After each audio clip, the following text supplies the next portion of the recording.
वैसे तो सबको जानकारी है ही, समृद्ध मध्य प्रदेश, संपन्न मध्य प्रदेश, सुखद मध्य प्रदेश और सांस्कृतिक मध्य प्रदेश।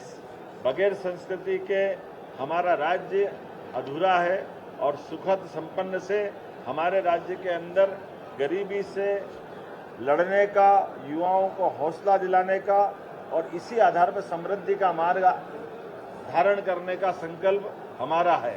अर्थात सर्वस्पर्शी, समावेशी विकास, सुशासन, पर्यावरण, पर्यटन और सांस्कृतिक पुनरुत्थान पर हमने इस बजट को फोकस किया है। आपने ध्यान दिया होगा, पिछले समय हमने समृद्ध मध्य प्रदेश 2047 का दृष्टि पत्र का लक्ष्य रखने का निर्णय किया है।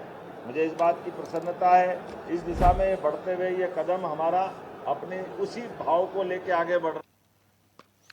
तो सुना आपने किस प्रकार मध्य प्रदेश का ये महाबजट ज्ञान पर आधारित है, यानी कि गरीब, युवा, अन्नदाता और नारी को केंद्र में रखकर तैयार किया गया है। अधिक चर्चा करते हैं, एसोसिएट एडिटर अरविंद सिंह चौहान जी हमारे साथ जुड़ गए हैं। अरविंद जी, ज्ञान की झलक मध्य प्रदेश के इस महाबजट में देखने को मिल रही है।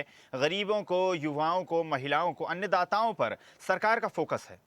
इसे साफ तौर पर देखा जाए, आज मध्य प्रदेश के वित्त मंत्री जगदीश देवड़ा ने अपना बजट पेश किया और ये पूरा उनका जो अभिभाषण था, बजट अभिभाषण, वो लगभग 1 घंटे 30 मिनट का था, जिसमें उन्होंने साफ तौर पर कहा। इसके बाद उन्होंने प्रेस कॉन्फ्रेंस की और प्रेस कॉन्फ्रेंस करने के बाद कहा कि हम जन भावनाओं को देखते हुए पूरा बजट तैयार किया गया है और बजट में बाहर से जो विशेषज्ञ होते हैं बजट के, उन्हें बुलाया गया है और उनसे मदद ली गई है। साथ में कुछ आमंत्रित किए गए थे साथ, और उन लोगों से कहा गया था कि कहीं ना कहीं जिस तरीके से ये देखा जाए कि किस तरीके से का ये बजट बनाया गया है, तो ये पूरा किसानों के लिए, लाडली लक्ष्मी बहनों के लिए, इसके साथ साथ बराबर कांग्रेस आरोप लगा रही थी। कांग्रेस का कहना ये था कि ये इनके पास पैसा नहीं है, तो ये बजट का कोई मतलब नहीं है, ये रंग रोगन पूरे बजट पर किया गया है। तो कहीं ना कहीं साफ तौर पर जिस तरीके से आरोप लग रहे थे, वो उसी के साथ ही आज वित्त मंत्री जगदीश देवड़ा ने प्रेस कॉन्फ्रेंस करके पूरे बजट के बारे में बताया। जब बजट पेश हो गया, इसके बाद मुख्यमंत्री डॉक्टर मोहन यादव ने भी प्रेस को संबोधित किया और उन्होंने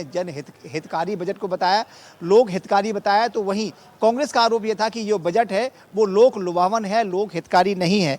तो साफ तौर पर देखा जाए तो किसानों का उत्पादन ठीक मिले, इसका भी ध्यान रखा गया है। आधार विशाल गरीब, युवा, महिला का भी ध्यान इसमें रखा गया है और लगभग 2047 के विजन को देखते हुए इस पूरे बजट को तैयार किया गया है। तो वहीं कहीं ना कहीं थोड़ा सा ये लगता है कि किसानों के मामले में ये सरकार पीछे रही है, जैसा कि कांग्रेस आरोप लगा रही थी। युवाओं को भी रोजगार देने के मामले में बात की गई। सबसे अच्छी बात यह है कि जो इन्वेस्टर मीट पूरे 2025 में की गई थी और जो बाहर से उद्योगपति आए, उनके लिए भी एक प्रावधान किया गया है कि कैसे भी करके कि हमारे जब उद्योग कहीं ना कहीं प्रदेश में आएंगे तो प्रदेश तरक्की करेगा। तो कह सकते हैं कि पूरा लबोलबाब ये है कि बजट मूल रूप से सही भी है, लेकिन जो विपक्ष है वो बराबर आरोप प्रत्यारोप का दौर विपक्ष का जारी है। तो उसी बीच प्रेस कॉन्फ्रेंस करके जगदीश देवड़ा ने सभी को कहा है कि बजट पर कल जो चर्चा होगी, अगर कोई किसी को शिकायत है तो इस पर कल चर्चा की जाएगी। तो साफ तौर पर कह सकते हैं कि बजट पेश किया गया है और मध्य प्रदेश के विकास को देखते हुए बजट रहा। जी बिल्कुल अरविंद जी, और सबसे पहले मैं समझता हूं सरकार की सराहनीय पहल की जो है चर्चा करना बेहद ज़रूरी है। जिस प्रकार डिजिटल बजट जो है प्रस्तुत किया गया, माना जा सकता है पर्यावरण को संरक्षित करने का एक और यहां पर कदम उठाया गया। और साथ ही साथ जिस प्रकार साल 2026 को सरकार द्वारा कृषि वर्ष घोषित किया गया, किसानों के लिए कार्य किए जाएंगे, इस पहल की साफ तौर पर झलक इस बजट में देखी जा सकती है। जिस प्रकार लगातार सरकार क्लीन एनर्जी को प्रमोट कर रही थी, ग्रीन एनर्जी को प्रमोट कर रही थी, और उसी कदम को आगे बढ़ाते हुए अब सोलर पंप देने की घोषणा की गई है। माना जा सकता है किसानों का उत्थान भी होगा और साथ ही साथ ग्रीन एनर्जी को भी प्रमोट किया जाएगा।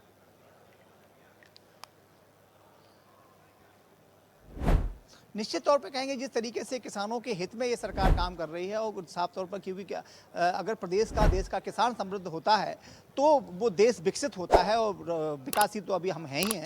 तो इसी को देखते हुए किसानों को समृद्ध बनाने के लिए सबसे ये बड़ी पहल की गई है। इससे पहले बिजली के मामले में अगर हम बात करें सरकार की, तो सरकार ने बिजली भी मुफ्त देने की बात की है और जो हज़ारों रुपए का जो कनेक्शन दिया जाता था, मात्र वो अब बहुत ही रुपयों में कन्वर्ट हो गया है। तो यही इसी को देखते हुए कहीं ना कहीं जिस तरीके से युवाओं की बात करें, रोजगार की बात करें, महिला सशक्तिकरण की बात करें, इसके साथ साथ किसानों की बात करें, तो पूरी बजट की बात करें तो एक रोजगार मुखी ये बजट रहा है। लेकिन जो कांग्रेस है वो बराबर आरोप प्रत्यारोप लगा रही है। कांग्रेस का कहना यह कि प्रदेश पर ज़्यादा कर्जा हो गया है, तो वहीं सरकार के नुमाइंदों का कहना है कि जब हम कर्ज लेकर विकास कर रहे हैं तो कांग्रेस को तकलीफ क्या है। और कई बार बीच बीच में जो वित्त मंत्री जगदीश देवड़ा थे, उन्होंने शेर के माध्यम से, कबीरदास के दोहों के माध्यम से कांग्रेस को समझाने की कोशिश की। तो बीच में जब बजट पेश हो रहा था तो काफ़ी हंगामा भी रहा, हंगामे के साथ ही बजट पेश किया गया। जी, सरकार ने हर वर्ग को ध्यान में रखकर बजट तैयार किया है। चलिए अधिक चर्चा करते हैं। पत्रकार शाइनी जी हमारे साथ जुड़ गई हैं। मैडम, बहुत बहुत स्वागत है आपका स्वदेश न्यूज़ में। और साथ ही साथ अर्थशास्त्री ओमनाथ शर्मा जी भी हमारे साथ जुड़ गए हैं। पहले शाइनी जी आपके पास आना चाहूँगा। जिस प्रकार सरकार का फोकस था कि महिलाओं का उत्थान किया जाए, युवाओं को केंद्र में रखा जाए, किसानों को कहीं ना कहीं सशक्त बनाया जाए और लगातार गरीबों के भी कल्याण की जो है प्रयास किए जा रहे हैं, उसके तहत ही इस बजट में भी काफ़ी सारे प्रावधान किए गए हैं। किस तरह देखते हैं आप मध्य प्रदेश के इस महाबजट को? प्रणाम और आपके सारे दर्शकों को और जो पैनलिस्ट हैं उनको भी मेरा नमस्कार। जो ये बजट रखा गया है निश्चित तौर पे बहुत लुभावना है, अट्रैक्टिव बजट है। नारी, युवा, किसान और गरीबों को ध्यान में रखते हुए बनाया गया है। लेकिन मेरा जो एक महत्वपूर्ण मुद्दा है जो मैं इसमें लाना चाहती हूँ वो ये है कि मध्य प्रदेश का जो डेट है वो 4.46 लाख करोड़ के ऊपर पहुंच गया है, जो कि पिछले 5 साल में डबल हो गया है। आपके जितने वेलफेयर स्कीम हैं वो क्योंकि रेवेन्यू जनरेटिंग नहीं है, तो इस वजह से डेट जो है वो बढ़ता जा रहा है मध्य प्रदेश में। मध्य प्रदेश में बिजली का बोझ जो है वो बहुत ज़्यादा है, तो कहीं न कहीं इन चीज़ों को भी ध्यान में रखना बहुत ज़रूरी है। जैसे इंफ्रास्ट्रक्चर को प्रमोट करने की बात करें, इंडस्ट्रियलाइज़ेशन को प्रमोट करने की बात करें, अगर ये जेन्युइनली ग्राउंड लेवल पे ये इम्प्लीमेंट होता है और अगर इंडस्ट्रीज आते हैं, लोगों को जॉब मिलता है, तो निश्चित तौर पे रेवेन्यू जनरेट होगा और मध्य प्रदेश का ये जो एक समस्या है उससे बाहर निकलेगा और ये बजट जो है उसमें काफी फायदा मिलेगा। जी बिल्कुल, माना जा सकता है। कई सारे नवाचार हैं, कई सारे बेहतरी के प्रयास भी हैं जो किए जा सकते हैं। ओमना जी आपके पास आना चाहूँगा। जिस प्रकार शाइनी जी ने भी कहा, जो कि मैं समझता हूँ काफ़ी बड़ा प्रश्न है, काफ़ी बड़ा मैं समझता हूँ चर्चा का विषय होना चाहिए कि जिस प्रकार लगातार कर्ज भी बढ़ता जा रहा है पिछले 5 सालों में, जिस प्रकार उन्होंने आंकड़ा प्रस्तुत किया, तो लगातार योजनाएं संचालित की जा रही हैं, लगातार योजनाओं के माध्यम से जो पैसा है वो भी खर्च किया जा रहा है, लेकिन साथ ही साथ जो कर्ज है वो भी बढ़ता जा रहा है। क्या इसे सस्टेनेबल डेवलपमेंट माना जाए? क्या ये आने वाले समय के लिए चिंता का विषय है? बिल्कुल, अब 5 लाख करोड़ के आसपास अगर मध्य प्रदेश का कर्ज है और जो बजट आज पेश किया गया अगर देखा जाए तो वो बहुत ही सोशलिस्ट टाइप का एक बजट है कि जिसमें किसानों के लिए, महिलाओं के लिए बात की गई, लेकिन कोई पॉलिसी के विषय में बात नहीं की गई कि रेवेन्यू हम कहाँ से जनरेट करेंगे। मध्य प्रदेश एक नॉन इंडस्ट्रियल स्टेट है, यहाँ पे रेवेन्यू की सबसे बड़ी किल्लत है क्योंकि यहाँ पे इंडस्ट्रीज उस मात्रा में नहीं है, सॉफ्टवेयर इंडस्ट्रीज यहाँ पे नहीं है।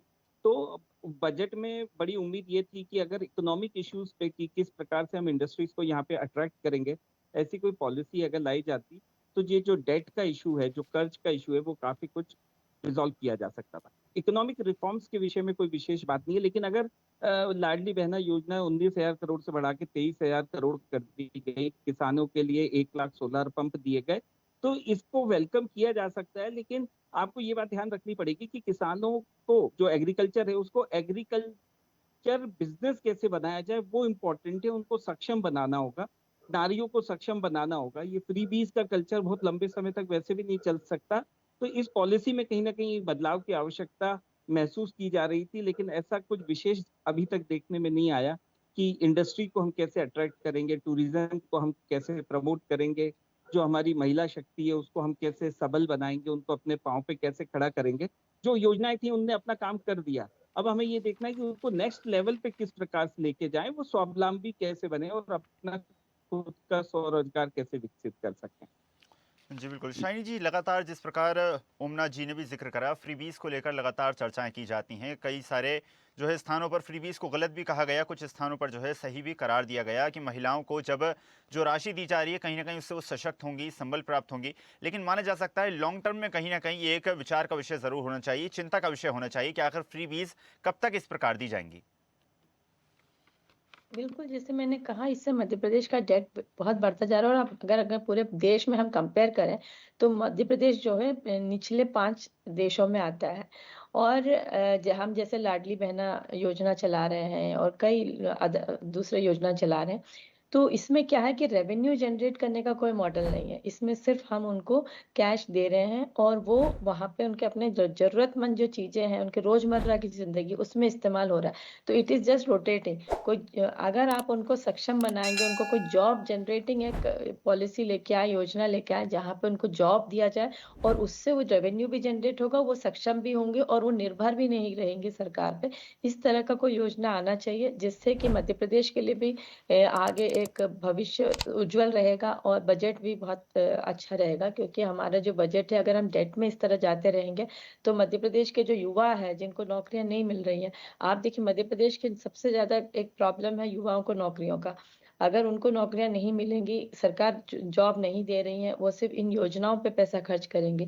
इंफ्रास्ट्रक्चर डेवलपमेंट में अगर खर्चा करते हैं, अभी आप देखिए कि इंदौर में जिस तरह से पानी से इतने लोगों की डेथ हो गई थी। अभी कुछ दिन पहले खबर आई थी धार जिले में महिलाओं का जो है 175 महिलाओं का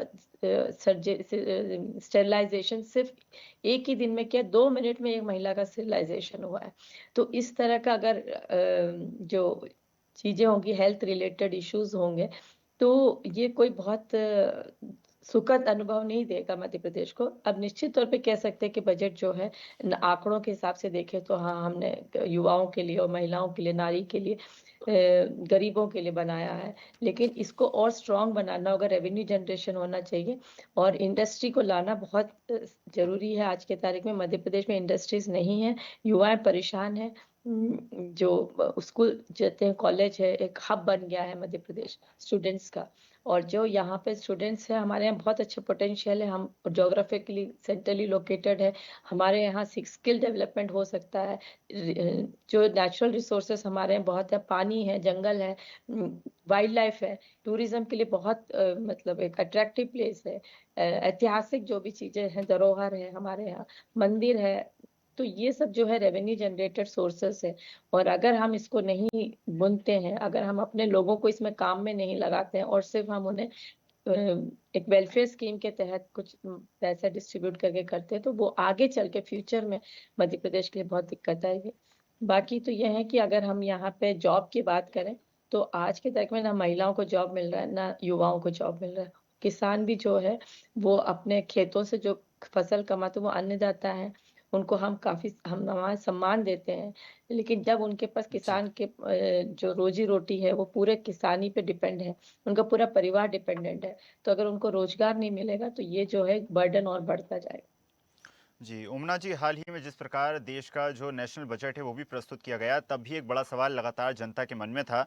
और जिस प्रकार मध्य प्रदेश का जब बजट घोषित किया जा चुका है, तब भी वो सवाल लगातार जनता के मन में है कि आखिर आम नागरिक के लिए इस बजट में क्या है। संक्षिप्त में आपका उत्तर। आम नागरिक के लिए देखिए बजट में ऐसा कुछ विशेष नहीं है। बजट एक आंकड़ों की बाजीगरी होती है। इसमें पॉलिसी को लेकर के घोषणा अगर कुछ होती तो हम उस पे बहुत परिचर्चा कर सकते थे। लेकिन बड़ी घोषणाओं में अगर किसानों को 1 लाख सोलर पंप दिए गए, वो निश्चित तौर पे एक प्रभावी चीज़ है जिसकी आवश्यकता लंबे समय से महसूस की जा रही थी।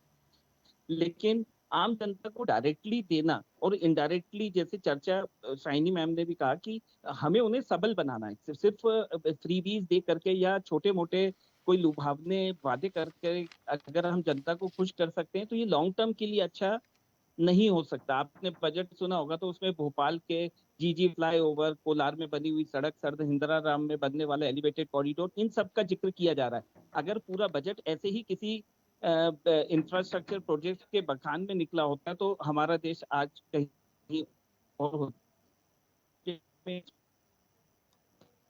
ज़्यादा सोचना होगा जी, और बिल्कुल, ओमना ये जी, माना जाता है वादों मध्य से हमें प्रदेश का थोड़ा ये महाबजट अब कितना हितकारी होगा, ये तो आने वाला समय ही बताएगा। आप दोनों ही अतिथियों का बहुत-बहुत धन्यवाद जुड़ने के लिए और जानकारी साझा करने के लिए। और मध्य प्रदेश का ये महाबजट जिसका आधार है ज्ञान, अब देखने वाली बात हुई कितना ज़्यादा हितकारी, लाभकारी धरातल पर साबित होता है। इस खास पेशकश में फिलहाल इतना ही। आप देखते रहिए स्वदेश न्यूज़, सबसे पहले देश।